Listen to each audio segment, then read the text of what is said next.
Hello Internet, Taliesin here, and today we are talking Melee DPS classes in Shadowlands, an expansion where the class tuning has been left so late it's basically the mid-credits scene in a Marvel movie at this point. But the launch date is now just a couple of weeks away, Sire Denathrius and his daring plunging neckline awaiting atop the first raid, and we need to start looking at which class is best at what in the land of the dead. So yes, we will be looking at pure damage numbers, even though those are always changeable no matter where in the expansion you are, but also how fun the specs are to play, where they really shine, and what they suck at, the stupid sucky specs, to give you a solid overview of what each spec does and where it fits. So join us as we rate the Melee DPS classes in World of Warcraft Shadowlands, okay? Go, go, go, go, go, go, go, go, go.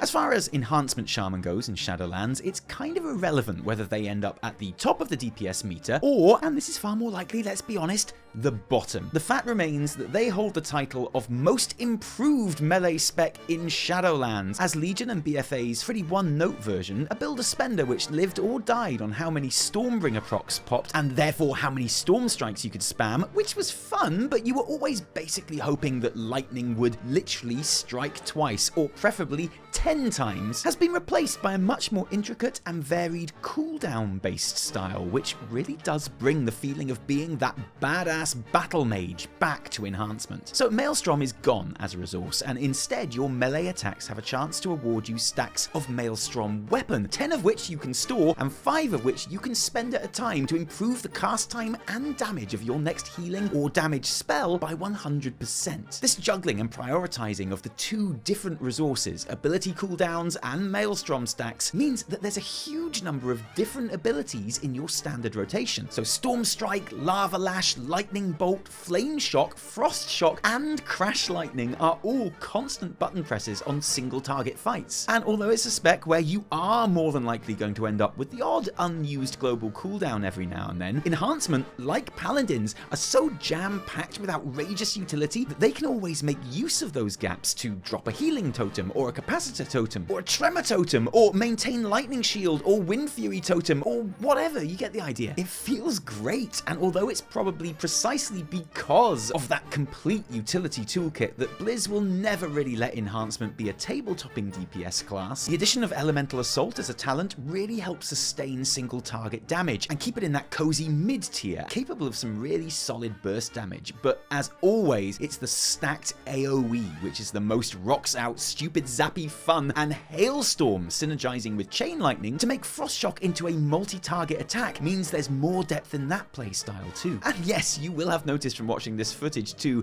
it's an absolute fireworks show of a spec. Use it to show off to your friend who's never played WoW before. They don't need to know you're not doing the best damage, do they?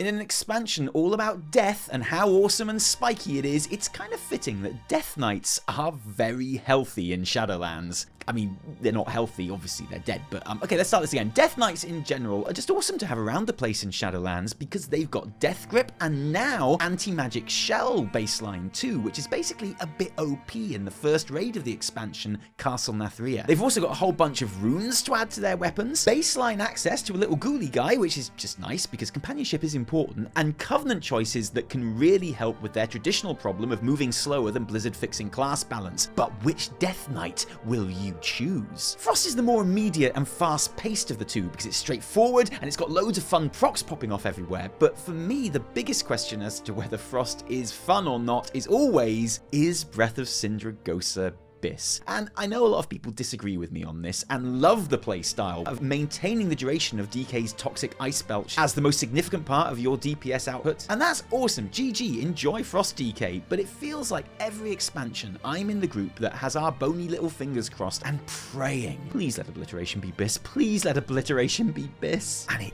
never is. And I know what you're thinking. You're thinking, yeah, but it's different this time, Tally, because now Frost has two-handed weapons back, and that gives us more Obliteration obliterate damage and Killing Machine procs, and now Killing Machine obliterates do frost damage too, which makes it even better, and now Frost is totally free of its dragony shackles. Bye bye Sindragosa, thanks for everything, you were shit. And it's true that Frost DK single target damage does feel a lot beefier now, and it's possible that with some generous conduits, the two-handed build may be able to carve out a genuine and viable niche, but at the end of the day, Frost DK's main strength is always going to be the torrential burst AoE and cleave of Breath of Sindragosa, especially as people have been utilizing a handful of new abilities to keep breath up for over 2 minutes on the beta, and you know, fair play, that is some lung capacity right there. Boss is more often than not going to be Biss, and it is what it is. But Frost is still a really smooth and enjoyable spec though, and it does top tier damage, however the two-handed build ends up, making it one of your strongest possible choices for progression raiding this tier in my opinion. Unholy is a much more methodical and multi-layered spec, having essentially 3 resources to keep track of in runes, runic power, but also festering sores. And look, I'm not saying Unholy is the big brain DK choice, but I went over the maths and 3 resources is definitely more than 2, so it checks out that you need a bigger brain to play it, and that's not me saying that, that's science. The base rotation of applying sores to a target before popping them for top pus squelching keks has been helped significantly by Epidemic becoming baseline and working with Sudden Doom, which is such a great change to the standard rotation, it's unreal, but it is real, it's unholy. Summon Gargoyle is now baseline too, so there's a new talent in Unholy Pact, which doesn't feel all that new at all, because it's basically the Hellchain's Azurite trait with an added strength buff. It's unnew, it's unholy. And along with Unholy Mastery now affecting your minion damage as well, basically single target DPS is a fair bit better and easier to deal in Shadowlands. But of course, where Unholy really excels is the kind of long-lasting, stacked AoE that is your bread and butter in Mythic Plus, where Bursting Sores and Virulent Plagues scale to outrageous amounts of damage pretty much no other DPS can keep up with. It's true that Outbreak now only spreads Plague on its initial use and doesn't just passively infect mobs through its duration, which means it's unpassive, it's unholy. I don't know why I keep doing that, sorry. So using it is now a much more involved experience, which is a bit more fiddly for sure, but it's probably a fair price to pay for the kind of carnage that it can cause. The thing I really like about Unholy is that when I'm playing it, no matter how much DPS I'm doing, I always feel like I could be doing more if I was just a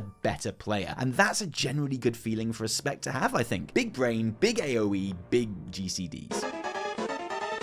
Gather round, children, for I am going to tell you a story. It is a story as old and unchanging as time itself. This is the story of the legendary Windwalker. Oh no, Granddad, please don't. It's the same story every expansion. Shush. Long ago, the Windwalker was celebrated throughout the land for her grace and speed of movement. Seeing her traverse the battlefield like the wind, now you mention it, was a sight both magnificent and terrifying, and no one could escape her light-footed wrath, but especially not healers and mages in arena, which made her an undisputed champion of competitive combat. But while she clearly delighted in her high PvP ranking and being part of the select few classes invited into the Mythic Plus dungeon meta due to her effortless AoE and ability to make all her teammates do more damage to foes, it was her exquisite rotation that brought the most joy. A beautiful and rhythmic weaving together of abilities with plenty of buttons to press that was said to always be fun to play. Some even said that Windwalker possessed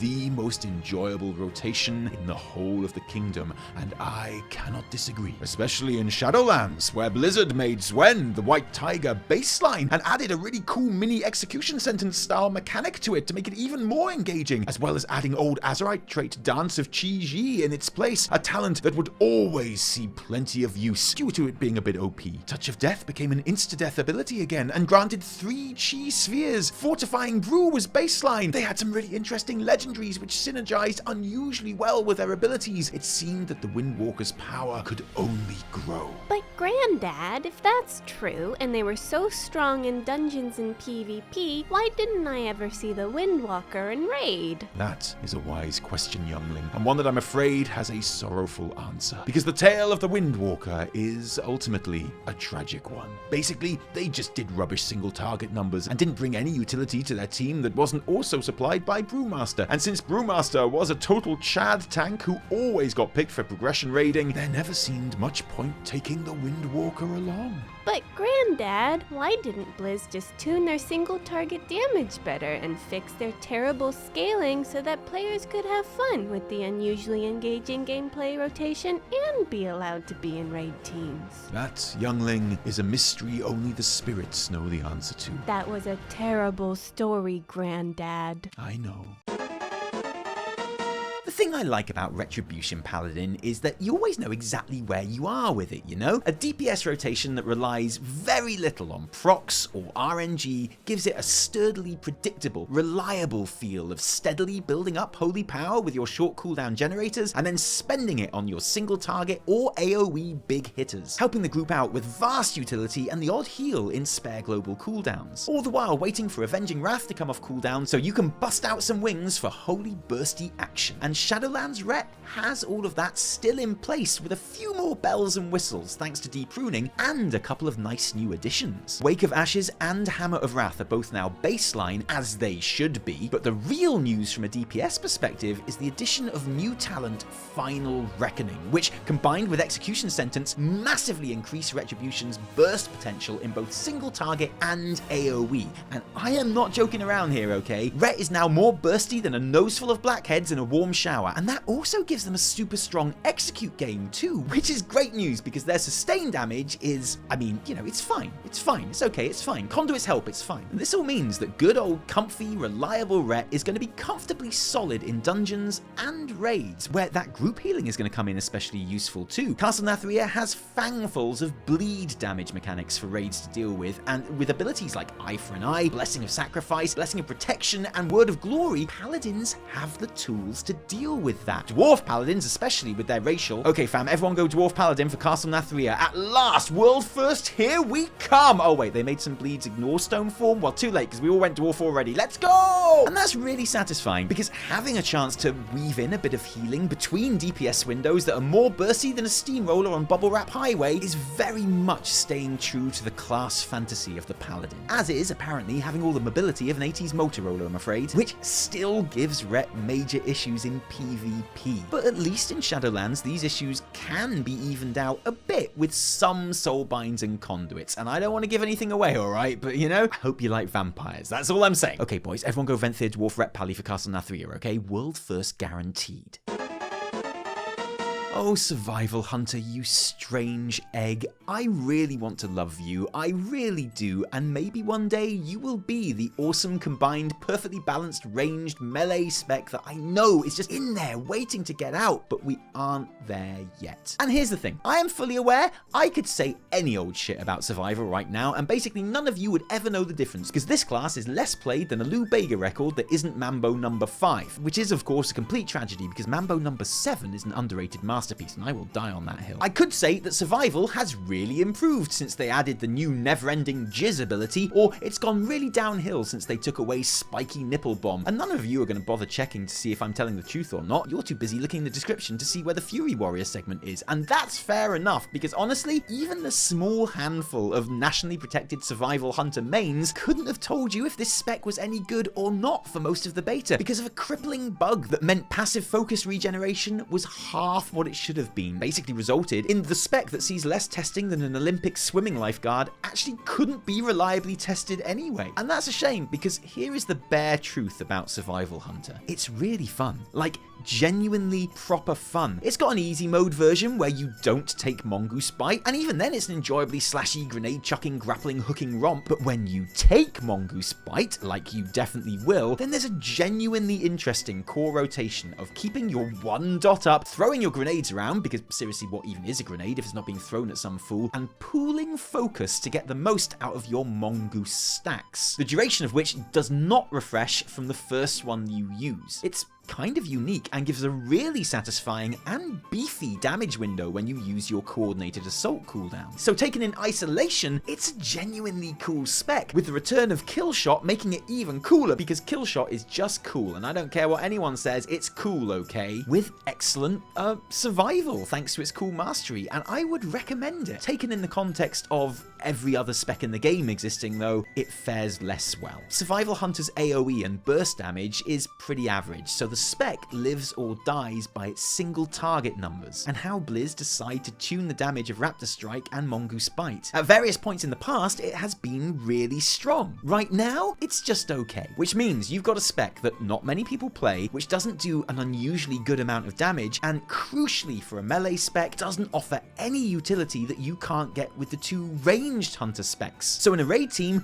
most people are just going to take them. It is, though, pretty badass in PvP, and everyone's hoping that the fact it's so untested means that it is a few iterations behind other Shadowlands specs, and the least finished of the lot. So I do hold out a faint hope that Blizz just bump those numbers up a bit and give the player base just a little more reason to think about survival, because it deserves it in my opinion. Okay, rogues, are you ready for some hardcore class fantasy all up in your sneaky leather faces? The great unpruning has been while you were sleeping and graced us with the return of poisons for all rogues. Yes, even that rogue that's really a pirate. At last, I can live my rogue fantasy by making sure that I press a button every hour to apply a buff to my blade. I should probably make a week aura for that so I don't forget it. Everyone gets evasion, and Slice and Dice is now baseline for the whole stabby trio too, adding an extra level of maintenance to your play, which you're probably going to feel differently about depending on your spec. And let's get started with Assassination Rogue, which overall isn't exactly blazing a path of change and evolution in Shadowlands. The most notable addition being the return of Ambush, which wouldn't be so much to talk about by itself, but the changes it makes to the Blindside talent, where Mutilate can give you a free ambush without needing to be in stealth, is very tasty and makes it by far the most engaging talent on that row. I quite like them getting Alacrity too, and I don't care how boring you think that makes me, that's a good change. And did you enjoy those nice changes, ass rogues? Did you really savor them? Good, because that's your lot, that's it. So Assassination remains the classic builder-spender maintenance spec, even more so now that you've got Slice and Dice to keep track of, keeping dots and debuffs up on the target through a combination of abilities and finishers. It's going to give you good, consistent single target damage and cleave, and I have a lot of fun with it. It feels like a proper rogue spec, you know? Like, if rogue didn't exist and Blizz were designing it for the first time, you'd imagine Assassination is basically what they'd come up with. And I mean, yeah, okay, it's got no good burst AoE, but why would it when you've got Outlaw that you can spec into for that? And why are pirate rogues so good at dishing out that exceptional AoE and cleave, making them the perfect dungeon rogue? Well, just because they are.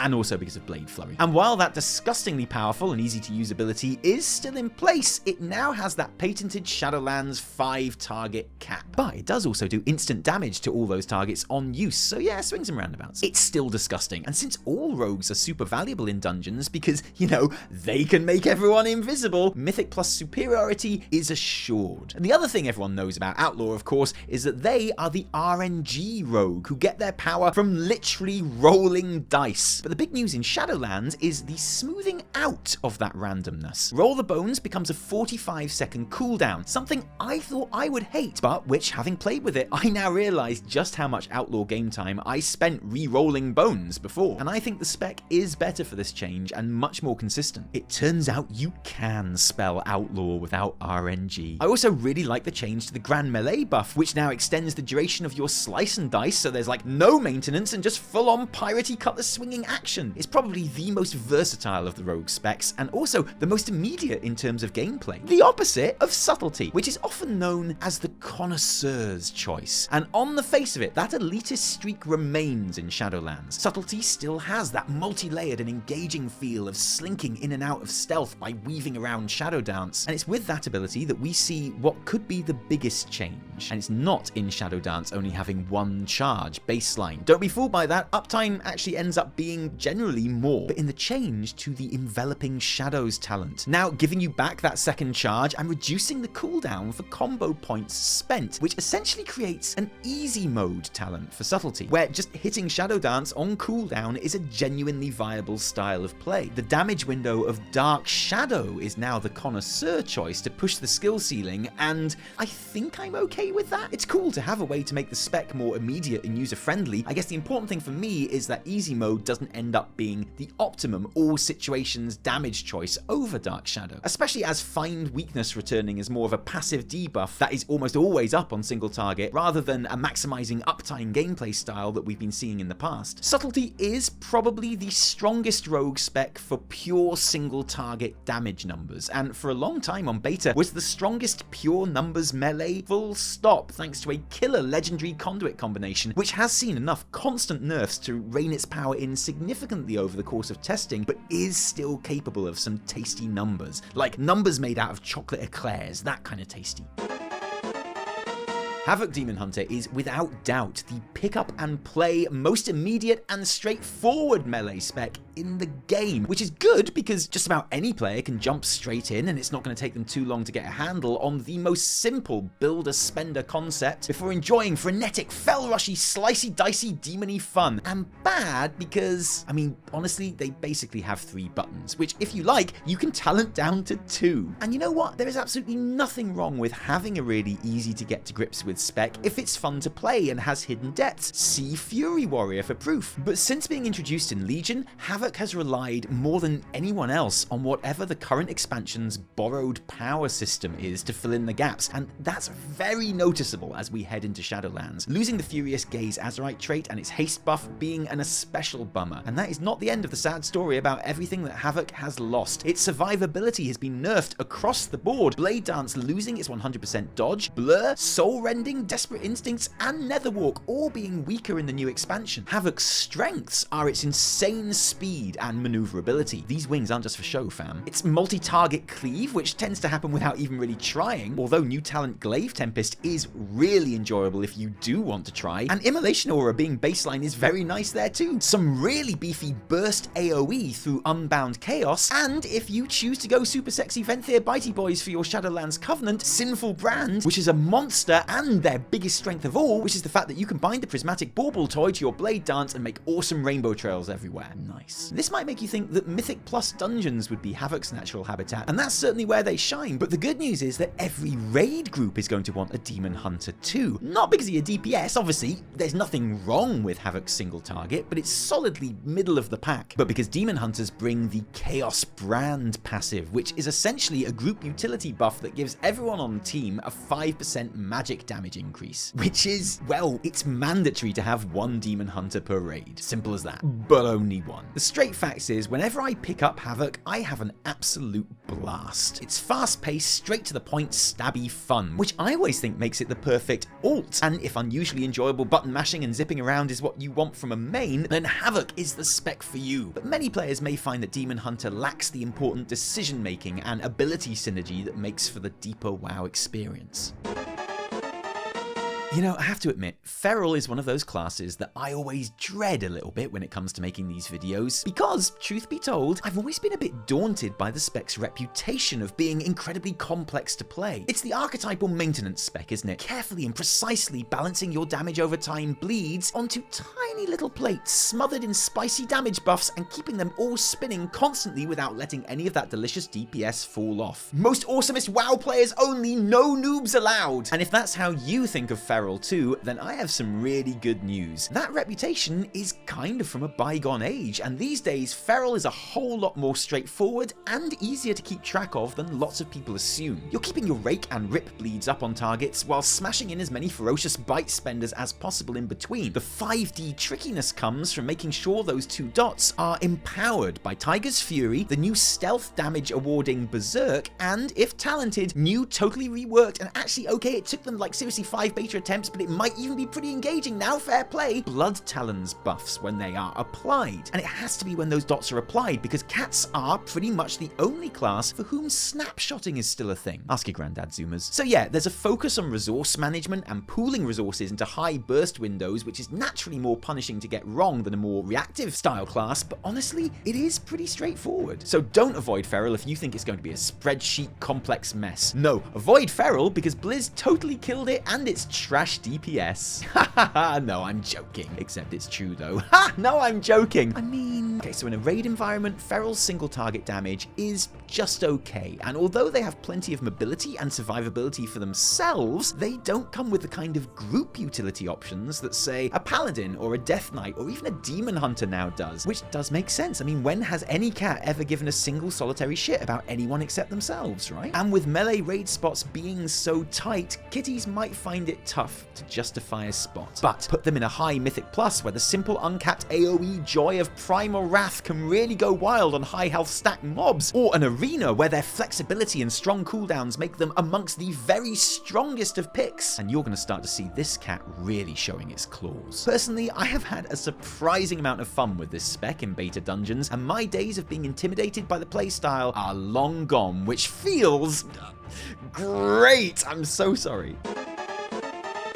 No mucking around here, okay? I think warriors are in a great state heading into Shadowlands in loads of different ways. They are the model class when it comes to Covenant abilities done right. For a start, with every single one of those 4 options being interesting and effective. Also, the great unpruning has been very kind to them, because now you have Shield Slam, which you're going to use all of the time with your shield. Okay, fine, not Shield Slam, but everything else is pretty useful, especially baseline class-wide access to spell reflection, giving damage alongside spell immunity on a short cooldown with 0 cost. That is literally free shield estate right there. Warriors still aren't going to match the personal utility of rogues or the group benefit of paladins, but it's definitely an improvement. We rated Fury Warrior as the most fun melee specialization going into BFA, and honestly, we're gonna have to do the same this time around, because this is a spec that is still manic button bashing cleavey fun,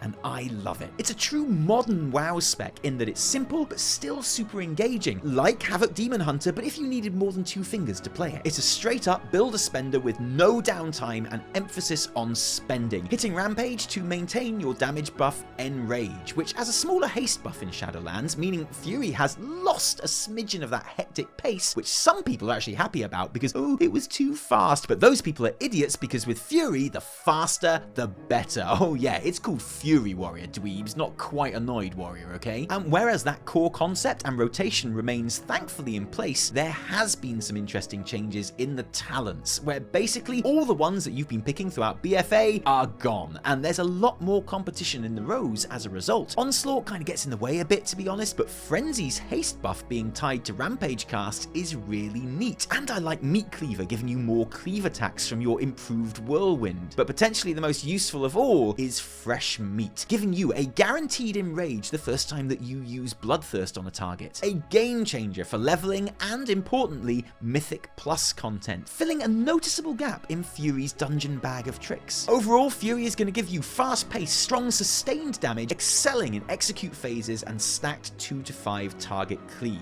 It's still an absolute ball to press buttons for, but now with more choice and toys to play with, and I count that as a massive, massive win. Oh yeah, and also single-minded Fury means that badass prop mage tower players can dual-wield flails. That is a win-win-win. Arms Warrior, at least thematically, achieves in Shadowlands what you always want it to any expansion. It feels totally different from Fury. In my opinion, at least, successfully capturing that feeling of the big, precise, heavy hitter. And as a result, it's a spec where you do find yourself with unused GCDs as you slowly build rage. And the key to how satisfying Arms Warrior plays always depends for me on how good it feels to hit something with that rage in your bursty damage windows. The good news is that in Shadowlands, it feels pretty great. Your Deep Wounds Mastery has been changed from scaling bleed damage to just flat out increasing the target's damage taken, which is much more immediate and less passive. And it's no longer applied by Execute, so Mortal Strike is back on the Execute phase menu, boys. And yes, sorry, but we are going to have to talk about that Execute phase, because if you step out fully armed with Sudden Death, Massacre, the new Ashen Juggernaut conduit, and as a member of the Venthyr Covenant giving you Condemn, then congratulations, because you are now an A1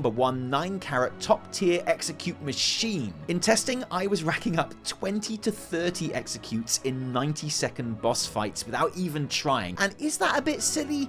Definitely. Is it outrageous and surprisingly spec fantasy fulfilling head-crunching fun?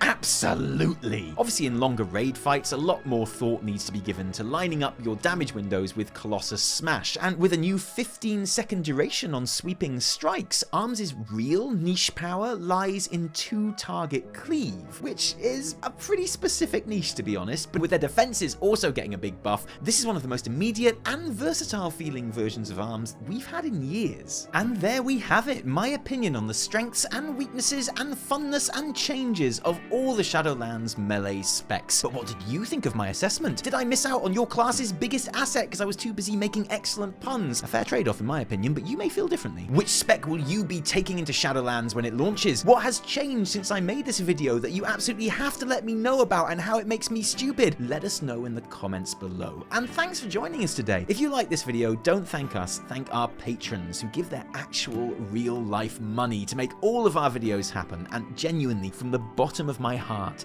thank you, because without you, there'd be a whole lot less Taliesin and Evitel. If you didn't like it, downvote the shit out of it, and remember, my name is Rex Troy. No, my name is Taliesin from me and Evitel, and Anirin too. Until next time, cheerio.